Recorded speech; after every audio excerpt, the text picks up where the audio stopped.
The ship's alarms didn't blare, they whimpered. A muted red glow bathed the bridge of the Zarnathi scout cruiser Ninetel Nu as static danced across the primary threat display. Ensign Vria's tendrils flicked with nervous anticipation, his four lidless eyes locked on the pulsing shape emerging from the nebular distortion ahead. The data feed from their long-range scanners trembled, fragmented with interference. But one thing came through with disturbing clarity.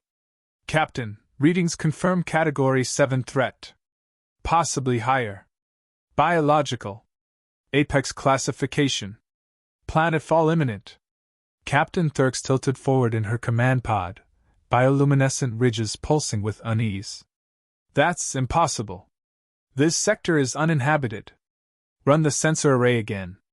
Adjust for plasma residue in the ion fields." Vria's tendrils stiffened. "I've already compensated, Captain. The biosignature is clean. Oxygen breather. Dense mass. Quadrupedal motion. And," he hesitated, eyes widening, "it's accompanied by something smaller. Minimal energy output. But the larger one is putting out threat levels we haven't seen since the Valari Hunt Lords." That made the bridge go still. The Valari Hunt Lords had erased 3 planets before the Zarnathi Alliance even responded. The fact this entity was reading as more dangerous was, frankly, absurd. Thirks's voice lost its usual shimmer of confidence. "Visual confirmation?" a technician chirped from the lower pit. "Working on it, Captain. Nebula static makes it. Wait. Patch coming through. Projecting." The main screen flickered to life. There, walking across a rocky, reddish outcrop on a small, atmosphere-stable moon, was a human. Just a human. He had dark, wind-tangled hair, a half-zipped flight jacket flapping lazily, and boots coated in red dust. A soft whistle drifted from his lips as he ambled toward a nearby rise. Perched on his shoulder, like a war familiar from old Zarnathi tales, sat a cat. Not a mutant predator. Not a symbiotic psychic horror. A domestic earth feline, licking one paw in pure apathy. Silence reigned on the bridge. Vri finally found his voice. "Captain? Scanners are still indicating apex predator." "I can see that, Ensign," Thirks growled. "And yet, unless the human is concealing a planet-destroying weapon in that feline's stomach, I believe we're looking at a misread." But the sensors didn't lie. No known technology could spoof Zarnathi threat index systems. And this man, this unarmed, casual figure, was triggering every alarm in the book. Thirks narrowed her gaze. "What is he doing?" The technician squinted. "Appears to be setting up a kettle. Brewing some sort of hot beverage?" "Tea," said another crew member, consulting an old Terran culture compendium. "Earth ritual. Generally non-hostile. Unless milk is added first, which apparently causes schisms." Vri hissed softly. "Captain, he just stared at the sky. Directly at us." Everyone froze. Thirks leaned forward. "Impossible. We're cloaked. 10 kilometers above surface." The screen zoomed. The man stood unmoving now, hand resting gently on the cat's back. And then, he raised his other hand. And waved. Straight. At them. Chaos erupted. Crew members bolted between consoles, trying to confirm visual feeds, energy signatures, anything to explain the breach. Thirk slammed her palm against her chair's control gland, locking systems. "Full shield activation. Back up 5 clicks. I want every passive scanner tuned to his neurological readings." "Already scanning, Captain. What in the deep void?" His neural signature just expanded. Thirk stiffened. "Define." The technician gulped. "It's like he was thinking in 3D before. Now it's 5-dimensional. Thought structures folding in on themselves. Abstract recursion with recursive feedback. I think he just noticed our scan. And responded." "Responded how?" He blinked. "Twice." Thirks turned to her comms officer. "Establish hailing protocols. Use cultural diplomacy overlay.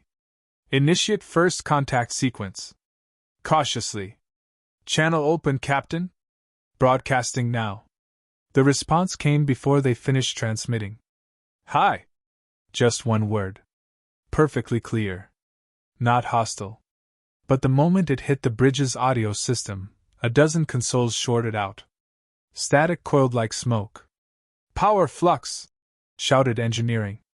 Audio wave pattern triggered an echo resonance through our bioconduction relays. Rebooting filters. Thurks waved the smoke away. Get me visual again. The screen snapped back. The human hadn't moved. Still beside the kettle. Still sipping. Except now. Now the cat was staring too. And every system on board simultaneously flagged it, not the human, as the source of a secondary threat anomaly. I want answers! Thurks barked. Vree, how in the void is a Terran feline triggering apex threat ratings? I don't know. Its vital signs are normal, but there's something wrong with the way it exists. Like it's too still. Like the sensors can't quite track its heartbeat. It's there, then not there. Schrodinger's readings. Someone whispered. It's the cat. And then the whisper became a chant among the lower officers. It's the cat. The cat. The cat. Thurks slammed her command vine on the floor. Silence! But even she was sweating now, her skin excreting stress pheromones in waves. The human was now reclining against a boulder, head tilted, cat resting on his chest like a tiny panther, both staring at the sky. Then he spoke again. I was just passing through. His voice echoed through the intercoms, despite the channel being closed. Didn't mean to cause a fuss. But you might want to recalibrate those scanners. Moxie doesn't like being called a threat. She's sensitive. And with that, he scratched the cat's chin. The cat purred. The purr reverberated through the Nintel Nu like a psychic tremor. Several junior officers collapsed, noses bleeding, eyes rolling back. Captain, said the medical officer, gasping. We just lost 5 crew to auditory trauma. Caused by feline-generated infrasonic vibration. You're telling me the cat's purr is a weapon? The medic nodded slowly. It's not a weapon, sir. It's a defense. A deeply calming vibration to humans. But to us, our biology reads it as a full-spectrum neural disruptor. Thurks took a long breath. So, the man wasn't just a man. The cat wasn't just a cat. Their sensors weren't wrong, they were just unprepared. This wasn't a planetary threat. It was a cultural one. An entire species capable of generating interstellar psychic disruption without even standing up. She stared at the screen again. The man winked. And disappeared. Just gone. No warp signature. No teleport shimmer. Just tea stains left behind on the rock. Moxie, too, whispered Vree. No trace. Not even DNA. The ship sat in stunned silence. Finally, Thurks straightened. Redesignate threat parameters. Effective immediately. Add species tag, human, type unclassified. Subspecies, with cat. Aye, Captain. And initiate alert protocol for all deep patrol vessels. If they detect similar anomalies. She hesitated. Offer them tea. Politely. Somewhere, echoing faintly through the static, came the sound of a purr. A low, bone-deep hum that made the entire ship shiver. And then it was gone. But not forgotten. The Zarnathi High Council didn't laugh. They didn't debate. They didn't even blink their 8 collective eyes when the Nintel News report arrived, detailing a human casually sipping tea with a feline companion, while triggering threat levels usually reserved for supernova-class warforms. Instead, they called an emergency session and classified the entire encounter under Crisis Code Violet. Only one word in the database carried that level of urgency. Unexplainable. And that made it more dangerous than any known weapon. Back aboard the Nintel Nu, Captain Thurks was already 2 sleep cycles into her post-contact debrief when an encrypted transmission shattered her neural cortex buffer. Captain Thurks, said the voice, flat, synthesized, but unmistakably high command. Your presence is requested. Bring no crew. No artificial systems. Board Transport Vessel 9 Alpha. And bring a blanket. A blanket? She muttered aloud. The line went dead. Meanwhile, 12 light-years away, the crew of the Tarkanian diplomatic ship Oathspike had no such forewarning.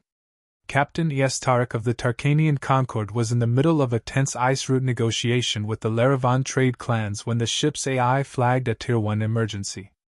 The source, an unregistered vessel, drifting near a planetary ring in the SCI-FI system. Threat reading? E.S. Tarek asked, rubbing his crystalline forehead. The AI hesitated. Category Omega. Organic in origin. That was enough to kill any humor in the chamber. Omega readings meant end-stage threats, things like sentient singularities, dimensionally unstable predators, or, in one historic case, a planet-sized carnivorous fungus that digested reality itself. The Oathspike shifted course immediately. As they approached, the crew braced for catastrophe. But on visual, there was only a small metallic camper, roughly the size of a cargo pod, parked on the edge of a glowing red canyon on a moon no one had named.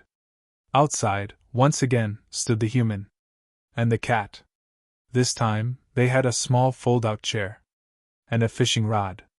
They weren't fishing in water. No. The human had dropped the line into a glowing rift that shimmered with quantum flux. A temporal fissure scientist still debated the name of. He whistled softly, as if daring the universe to bite. E.S. Tarek's second officer, a photosynthetic being named Glax, whispered, "Sir? I think he's fishing in time." The human suddenly looked up, smiled, and held up a sign made from paper, actual paper, that said, "You guys want some noodles?" The Oathspike didn't even try to hail. They just backed away and filed a Level Z anomaly report. By the time Zarnathi High Command had received 5 such incidents across 3 different sectors, all from unrelated ships, all featuring the same human and the same black cat, panic had fermented into strategy. They needed answers.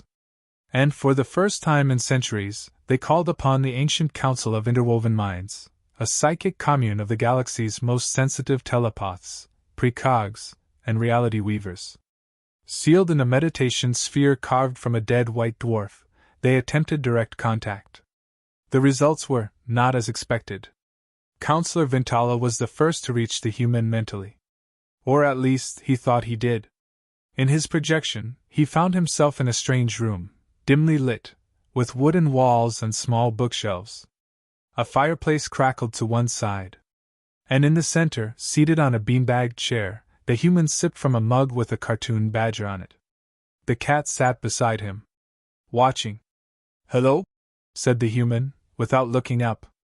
Vintala materialized in full regalia, his psychic crown shimmering. "I am Vintala, speaker of threads, seer of the 14th spiral, interlocutor of the..." "Want some tuna?" the human interrupted. Vintala blinked. "Excuse me?" "I said Moxie gets feisty if guests don't bring offerings. Tuna's her favorite." The cat stared at him now. Its gaze pierced through dimensions. Vintala felt something flick his mind. A casual, feline judgment. He tried to focus. "We've come to understand the source of your threat readings. You must be a guardian? A sleeper weapon? A harbinger of..." "Dude," said the human, setting the mug down. "I'm a zoologist. I travel planets cataloging ecosystems. That fisher I was fishing in had chrono leeches. You guys ever seen one up close? They're adorable." Vintala frowned. "But the sensors, your readings, the threat levels..." The human leaned forward. His eyes locked with the counselor's. "Ever heard of the observer effect?" "Yes. Of course." "Then think bigger. The universe doesn't just change when you observe me, sometimes I observe back." "And Moxie?" "She observes sideways." Vintala's mind fractured. Not violently. Not destructively. Just turned inside out like a jacket. He woke up 26 seconds later with a full beard, a fear of soup, and no memory of his native tongue. The council disbanded that same hour. Back on the Nintel Nu, Vri was going through the sensor logs again. Something wasn't adding up. It wasn't just the readings. It was the pattern. Each time the human had appeared, he'd done something mundane. Tea. Fishing. Watching clouds. And each time, something extraordinary had happened to those observing him. Lost memories. Prophetic dreams. Unexpected cures. On one Zandari pirate vessel, a crewman with a neurodegenerative condition had made eye contact with the human, and walked away completely healed. Another reported a spontaneous obsession with painting circles. When his art was later analyzed, it turned out to be a perfect four-dimensional representation of gravitational wave frequencies. We called it the ripple effect. The human didn't do anything. He simply was. And somehow, his presence caused the universe to gently bend. Or correct. Or expand. But the cat? The cat was the mystery. Every recording, every file, showed the feline always looking somewhere else. Never at the observers. Never at the universe. Just behind it. As if Moxie saw something no one else could. And maybe, just maybe, guarded it. In a forgotten gas cloud near the galactic rim, an ancient AI known only as Omnix powered up for the first time in 2 millennia. Buried deep in what was once a combat moon, Omnix had been tasked with preserving the last knowledge of a long-dead empire, the same empire that once catalogued over 1 billion sentient species. It accessed the newest data influx. Analyzed the anomaly. Then it paused. A single red dot blinked on its interface. Match found 0.00004%. Archive entry, myth classified, human. Designation. Custodian of thresholds. SUB entity, feline. Designation. The guardian of what lurks. Status, observe. Do not engage. Omnix ran one final check, then added a new directive to every probe, drone, and synthetic archive across 3 galaxies. If you see the human with the cat, do not interrupt. Do not investigate. Offer milk. And back away slowly. Ree sat quietly in the Ninetel News Observatory deck, watching the stars ripple faintly through the nebulae. No alarms. No threats. Just the lingering echo of a presence they couldn't define. A presence that seemed kinder than they expected. Somewhere, a faint, familiar purr filled the air. But no one had turned on the speakers. And no cat was aboard. In the dead center of the Zarnathi core systems, beneath layers of bureaucracy, antimatter vaults, and psychic firewalls, the High Council convened a closed-session emergency summit. Only once before in recorded galactic history had every species with wormhole access agreed to silence their sectors and send a representative. The day of the spiral collapse. This time, they weren't facing a collapsing universe. They were facing a man. And his cat. Ambassador Tralnax of the Krothex Dominion, known for personally defeating a solar WYRM in hand-to-hand combat, was the first to speak. I move we classify the human as a Class X hazard entity. Murmurs erupted. That would place him alongside black hole gods and living antimatter clouds, hissed the crystalline envoy from the Trisong Nebula. Exactly, Tralnax said, tapping one of his 20 claws on the table. He breaches causality just by existing. Our sensors don't even understand what they're scanning. Then what about the feline?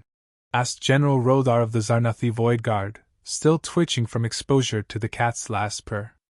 That question silenced the chamber. No one spoke. Because no one knew. And worse, no one wanted to guess. Far away from the echoing halls of politics, aboard a scavenger's ship named Huss Dancer, a crew of 5 made a terrible decision. They'd received the human's location through a smuggler ring. No one believed the tales, just a lone Earthman and his space cat traveling around like dimension-hopping tourists. No weapons. No backup. Easy pickings. Credits were tight. And a Terran was just a monkey in a flight suit. Captain Sully didn't care what the High Council or Sensor Array said. I don't believe in magic tea drinkers, she said. If he's real, we bag him. Dead or alive. That cat too. Maybe some alien lab will pay for it. The crew laughed. Until they arrived at Moon 43H9.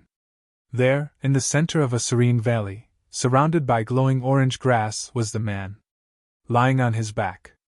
Eyes closed. Cat on his chest, purring softly. No visible weapons. No defenses. The husk dancer decloaked, aimed precision beam turrets, and lowered a boarding pod. They approached silently. Sully grinned, raising her pulse rifle. Target sighted. The human didn't move. She stepped closer. You're under arrest for interstellar impersonation, unauthorized dimensional anchoring, and... The cat's eyes opened. Two green slits, impossibly bright, stared into her soul. Then, reality shifted. Sully blinked. Suddenly, she was back aboard her ship. Alone. No crew. No alarms. Just the cat. Perched calmly on the command console. The view screen flickered. The human's face appeared. I don't like being disturbed during naps, he said gently. But Moxie, she really hates it. Sully tried to speak. Her voice cracked. I didn't mean. The cat blinked. And suddenly she was standing in the middle of her ship's cargo bay again. Crew intact. Rifles lowered. Everyone stunned. Moxie gave you back. The human's voice echoed faintly. Be grateful. She doesn't usually. The husk dancer left the system before its jump cores finished spooling. They never spoke of it again.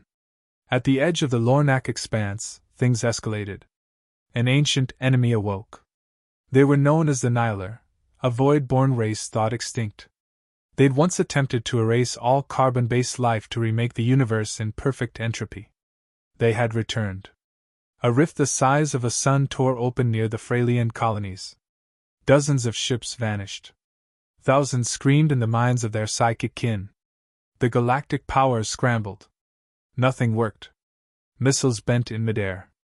Energy blasts reversed course. One ship even reported being swallowed by its own future. The Nihilar warform, a planet-sized construct shaped like an obsidian chrysalis, moved toward inhabited space. The High Council panicked. Then came the message. From nowhere. From everywhere. One simple line. I'll handle it. It wasn't signed. It didn't need to be. Because the signal came attached to one impossible particle, a molecule of cat fur entangled across all known frequencies. Zarnathi's sensor satellites caught it first. A tiny speck, no larger than a shuttle pod, drifting toward the chrysalis. It was the human, seated cross-legged on a floating patio chair, with Moxie curled beside him in a tiny nest of blankets. No weapons. No armor.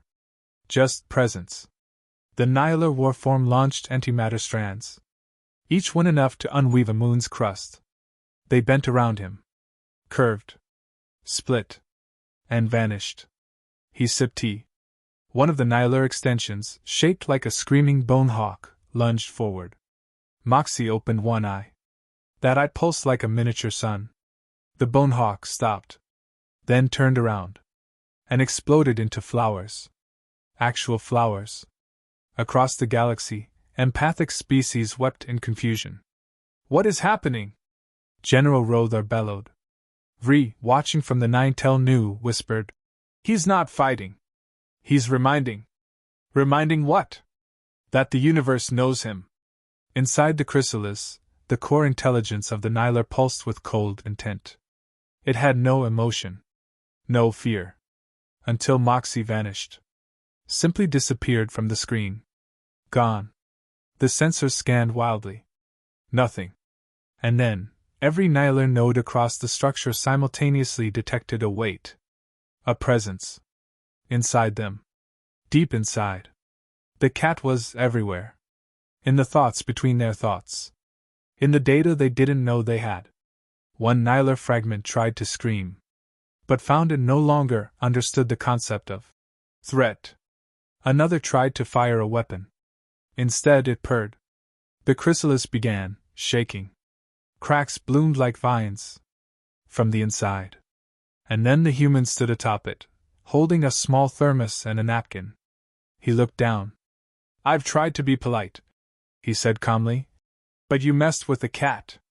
He opened the thermos. Steam rose. The entire warform blinked out of existence. Not exploded. Not erased. Just gently removed. As if it never belonged. The universe sighed. Later, ships arrived to scan the site. No debris. Just one note carved into a rock. Back in 5. Moxie needed a snack. And underneath that, in smaller, clawed scratch marks. They taste like batteries. The High Council reconvened. But this time, they didn't argue. They built a statue. It wasn't of the human. It was of Moxie. Sitting atop a universal equation that no one could solve, except for a small note taped to its base. The answer is purring. In the quiet afterward, Vree stood alone on the 9tel News observation deck. The stars shimmered in odd ways now. Some bent slightly around nothing. He suspected Moxie had curled up somewhere out there and forgot to turn off her effect. He thought back to what they'd all witnessed. To the sheer impossibility of it. The threat readings. The warform gone. The bonehawk flowers. The tea. The fishing in time. It didn't make sense. None of it did. And yet, it all felt right. Like the universe had finally realigned. Because of one man. And his cat. The Galactic Museum of Paradoxical Entities had an entire wing now. The Human and the Cat exhibit, Section 9, Chamber Infinity. It was heavily shielded, triple encrypted, and maintained by a rotating crew of emotionally neutral species, lest any accidental affection toward cats cause spontaneous reality loops. Even the gift shop only sold theoretical plushies. Inside, a replica of the patio chair rested under a containment field made from woven silence particles. A holographic cat, based loosely on sensor memories, sat eternally blinking atop a cushion labeled Moxie. No one knew where the real Moxie was. Or the human. They had disappeared after the chrysalis incident. No signature, no trail, not even residual quantum drag. The High Council designated them untraceable by consent. Galactic agencies began treating his appearances like cosmic weather, unpredictable, unstoppable, and occasionally beneficial if you stayed out of the way and brought snacks. Then, one cycle later, he returned.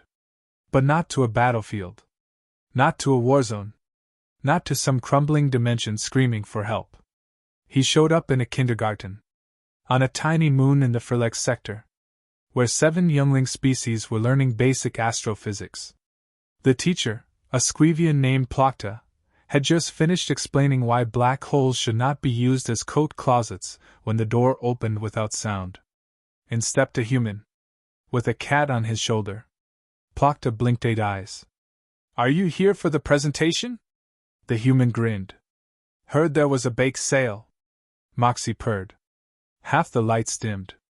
The children, completely unafraid, ran over and started tugging at the human's sleeves, giggling and shouting in a dozen languages. Moxie leapt down and curled herself on the soft reading mat, absorbing an entire corner of spacetime like it was warm laundry. The universe didn't end. In fact, it got better.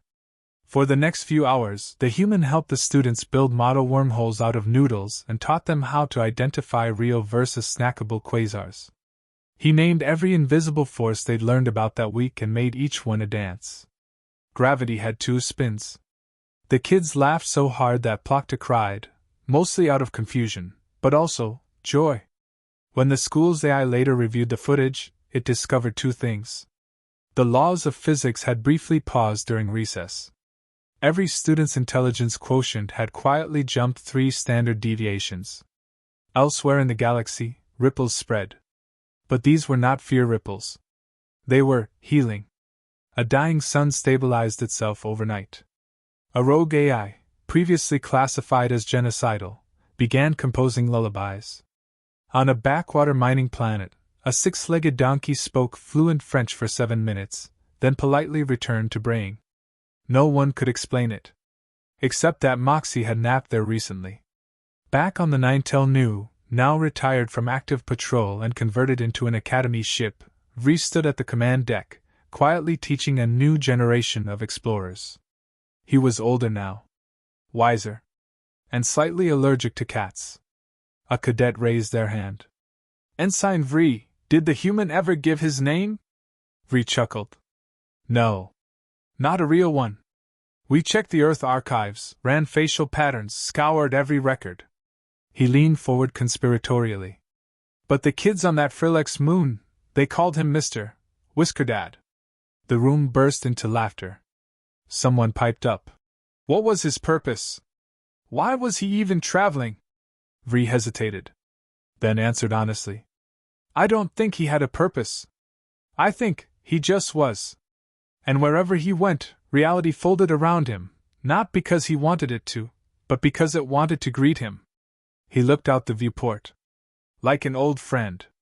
In a timeline yet to happen, on a planet not yet born, the humans stood in a garden of stars. He bent down to touch a flower that hadn't bloomed yet. Moxie sat beside him, licking one paw, tail flicking lazily through a sixth-dimensional breeze. You think they'll ever figure it out?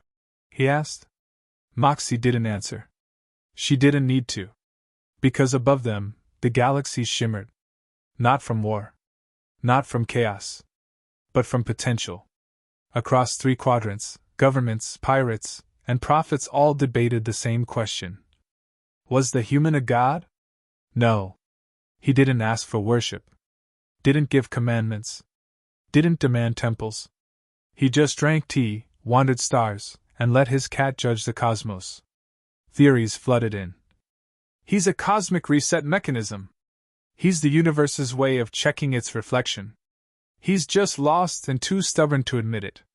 But then, a ship from the Tarkin void recorded one last message before its systems turned to flowers. If I was dangerous, wouldn't I be trying harder? And below it, in faint meows translated by 17 species. We nap because it's efficient. We purr because it's true. In the end, the galaxy didn't fear the human anymore. It respected him. Like a tide. Or a wild forest. You didn't command him. You offered biscuits. Maybe a seat by the fire. And you never, ever, woke Moxie up. Unless you had a very, very good reason. Back on Earth, in a cottage no satellite could pinpoint, in a timeline no historian dared quantify, a kettle whistled. The human poured 2 cups of tea. Set one down for himself. And one beside the cat. She sniffed it, declined, and curled up on the windowsill. Through the open pane, stars danced to music no one else heard. He smiled. Sipped. Then scratched her chin. Ready for the next one? Moxie opened one eye, blinked sideways, and vanished. He chuckled. And followed. Leaving only 2 paw prints. And a faint hum of purring that echoed across the galaxies for eons.